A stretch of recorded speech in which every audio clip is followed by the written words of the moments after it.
No way. I can't celebrate our wedding anniversary with an ugly wife. Do you really think you're worth anything? You're disgusting. Thank God I'm going on a business trip soon. I don't want to see your face. You're the daughter of a construction company, so find me a nice place to stay, but don't expect much from your little family business that's almost bankrupt. I had hoped to rebuild my relationship with my husband, so I gathered the courage to ask him. But my hope was crushed when he coldly rejected me. The gentle smile he once gave me, saying he would take good care of me, was all a lie. His real intention was to marry the CEO's daughter. Even though my father was the founder and CEO, he worked from a simple office in our home. When my husband learned this, he thought he knew everything about our family business. Since then, he has looked down on me with bitterness. On our wedding anniversary, he made it clear that he planned to spend the night with a woman he truly loved, leaving me behind in despair with a smug smile on his face. My family is in the construction business. Since I graduated from university, I've lived with my parents and worked as an admin assistant to support the business. I didn't want to rely on them forever, so when my grandma passed away, I took over her house and started living on my own. Afterward, I met my husband John through a friend. We connected instantly in every way, including our values, and got married quickly.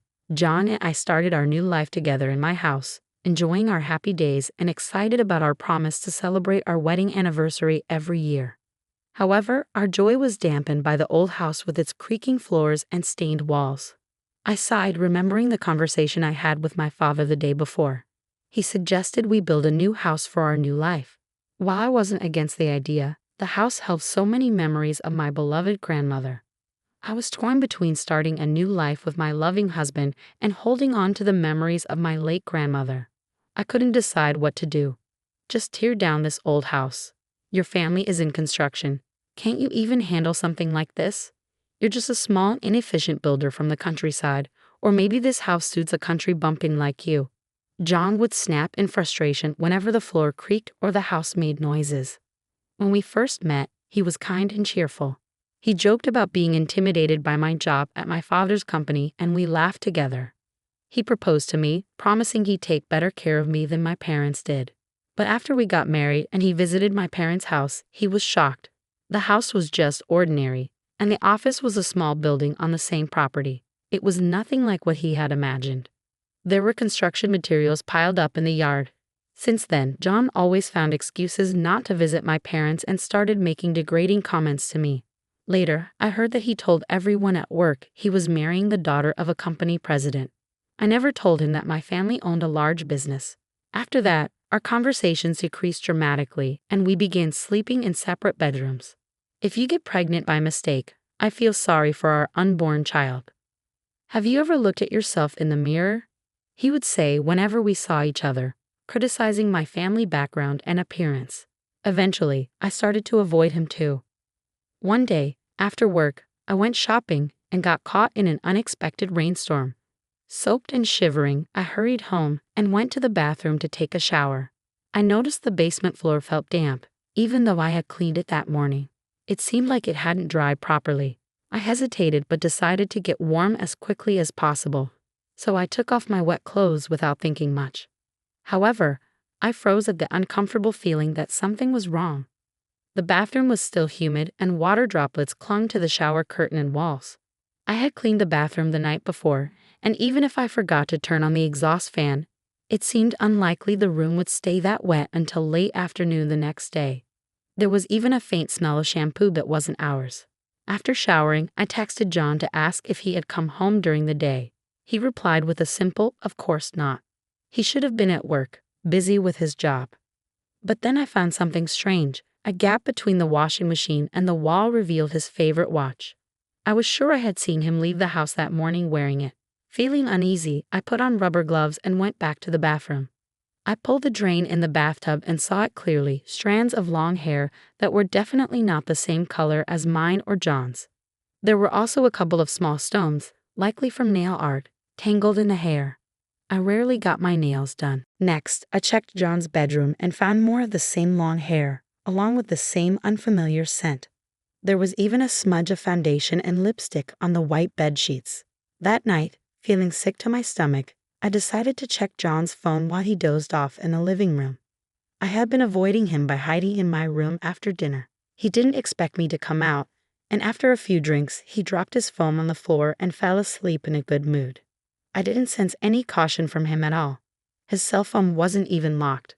A bit surprised, I took advantage of the situation and opened his messaging app. I quickly found messages from the woman he was seeing. I guessed she was his ex-girlfriend. From their conversations, I learned she came from a wealthy family and had left him when she got engaged to another rich man. However, he couldn't get over her and contacted her while she was preparing to move into a luxury apartment her fiancé's parents had bought as a wedding gift. Her fiancé couldn't move in with her yet, and she was struggling with living alone in the new place. It seemed John took advantage of that. To compete with her happy messages, he bragged that he was about to marry the daughter of a construction company. I realized then that he married me just to make his story sound impressive. How pathetic. He had no shame in using me just to show off, and I had been completely fooled. I felt so stupid. I threw his phone on the floor, went back to my room, and cried out loud. I couldn't think straight and didn't even want to think about it. Our relationship had been cold for a while, but I hadn't given up on us. Now I couldn't stay calm. I cried like a child until I couldn't cry anymore. Exhausted, I fell asleep without realizing it. When I woke up, I heard John closing the door as he left for work. I jumped up, quickly cooled my swollen eyelids, and thought again about what I wanted to do. All I could remember was the image of the kind John I once knew. I couldn't believe it had all been an act. He could have easily divorced me when he realized I wasn't what he expected, but he didn't. I thought there might still be a chance for a fresh start. That day, I made his favorite stew and waited for him to come home. I usually made it from scratch, and he had once told me it was the best. I had fond memories of him eating it with a big smile. When he came home, he didn't say anything directly to me, but he ate the stew happily. "Hey, our anniversary is this weekend. Do you remember our promise? Why don't we go out together?" I asked. I was sad and lonely, tired of living like this without being able to talk to each other. "We don't have to do anything special. I just want to be with you. I want to see the same things and have conversations," I said, gathering the courage to tell him. Tears welled up in my eyes. Whether from nervousness or fear, I wasn't sure. I looked into his face, hoping he would take me seriously. But instead, he sneered. "Oh, you're gross. A reclusive pig suddenly wants to be with me on our anniversary. What makes you think you deserve to be celebrated? An anniversary is only worth spending money on if there are feelings involved. Otherwise, it's just another day, nothing special. There's no anniversary with you at all. I don't remember any stupid promises. Stop saying weird things. You're making me nauseous." He glared at me with disdain, as if I were trash, then stormed out, claiming he was going to buy beers. Devastated, I retreated to my room and cried again. That night, he was lying carelessly in the living room, drunk. I wondered if he enjoyed mocking me in his head. I looked at his phone and found that he had made a reservation for a fancy dinner with his mistress on the day of our anniversary. Ironically, it seemed to be the anniversary of their relationship too. Everything about our marriage felt like a mistake. There was never any love from his side. I realized that I was just a misjudged status symbol for him, nothing more than a tool to maintain a basic lifestyle. I collapsed on the spot where he slept peacefully beside me. I trembled, but no tears came. "I'm leaving next week for a month on a business trip, so check out some short-term apartments for me. Your family is in construction, so you can at least find good properties through your connections, right? But maybe a business on the verge of bankruptcy doesn't have that kind of pull," he said with his usual sarcasm before leaving for work. It was almost December, and he was still the same. Normally, I would have been upset by the last-minute notice, but I no longer had the energy or emotion to care. I already knew his trip was a lie, just an excuse to spend more time with his mistress before her wedding. Checking his phone had become a regular habit. I felt guilty and disgusted with myself, but it gave me useful information. "Have a good trip, good luck," I said with an innocent smile, pretending I knew nothing. The following week, as soon as he was out of sight, I made a phone call. "Hello, yes, please start today," I said, then rushed back to my room to get ready. I had been waiting for this moment. I was impatient but excited as I ran out of the house in high spirits. A month later, while I was at work, my cell phone kept ringing. I ignored it because I was busy, but the constant vibration was annoying. I asked my parents for permission to step out and finally answered the call. Yes, what's going on? I asked. When I came back, I found that the house was gone. Completely gone. The land was up for sale too. John was yelling on the other end of the phone so loudly that I didn't need to put it on speaker. Explain what the hell is going on. The house is gone. You told me to get rid of the house as soon as possible, so I asked my father. I thought this was supposed to be my privilege. Why are you complaining when I did exactly what you wanted? I replied calmly, suppressing my laughter as I imagined him panicking. Don't mess with me. There's no way a small business like yours could do this in just 1 month. And the sign has the name of a major company as the contact. There's no way they do a favor for a small, no-name business. Who's behind this? Don't try to fool me. I told you I asked for it. You took one look at my parents' house and assumed it was small and mediocre. Did you ever actually research my family's business? I said, revealing the truth. He seemed to realize something and quickly searched for information on his phone, probably about the company on the sign. He was so stunned that he couldn't say a word. No wonder on the company's website he saw a picture of my father as the CEO. We're a construction company, but we also run various related businesses. Not only do we handle home construction, but demolition and land sales as well. Recently, with inflation affecting business, they were more than happy to help me demolish the house and sell the land. The demolition took only a week.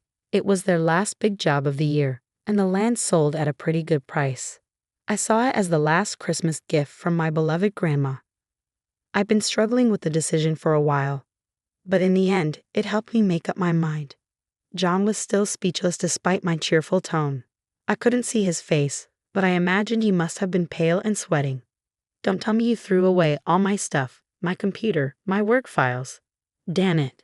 Do you have any idea what you've done? He was half sobbing, panicking about what happened to his belongings. No way, I'm not that heartless. My stuff went to my parents' house, and yours went to the right place. It's a little early, but it's my Christmas gift to you. Please accept it. Oh, and by the way, the boxes should arrive today. I sent them under your name, and I wrote down the address. I'm sure they'll come asking about it. You guys can talk it over and come to an agreement. Where the hell did you send them? He trailed off, so panicked that he forgot to hang up the phone. As I expected, the recipients of the package appeared. Can you please explain what's going on? Asked a man to John's horror. It was the fiancé of his mistress. I had sent John's boxes to their condo. I had already confirmed the address from John's messages.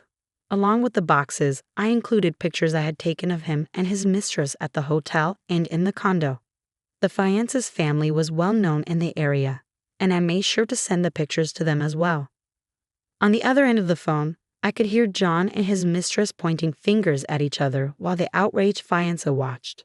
Their engagement was called off, and it looked like a court case was in the works. When the storm passed and John realized he was still on the phone with me, he was furious and started cursing. You're ruining my life. I'm going to ruin yours too. You're worthless, and I'll make you regret this for the rest of your life. You deserve everything you got. How dare you say that without even thinking about what you did? I responded calmly. I won't forgive you ever. This is definitely the end, I said and hung up on John. I immediately called his work and reported his wrongdoings, which I had discovered while checking his phone. Then I called his parents and told them everything. I considered holding back if he made a sincere apology, but I felt I had no reason to anymore. That same day, John was fired from his job, and his angry parents disowned him. Overnight, he lost his job, his house, his wife, and his family. I was sure he couldn't stay in town any longer. After that, we officially divorced. Of course, I negotiated a large alimony settlement. His mistress was also abandoned by her furious parents. Her ex-fiancé sued her for swindling, and she was ordered to pay a huge compensation. They brought shame to a wealthy family, and the amount demanded from them was likely far greater than what a regular person like me could have managed. John and his mistress, now with no place in each other's lives, supposedly started over in a small apartment. With a damaged career and a naive young lady, they probably struggled to make a decent life together. Rumor had it they were arguing fiercely every day and just scraping by to pay their debts.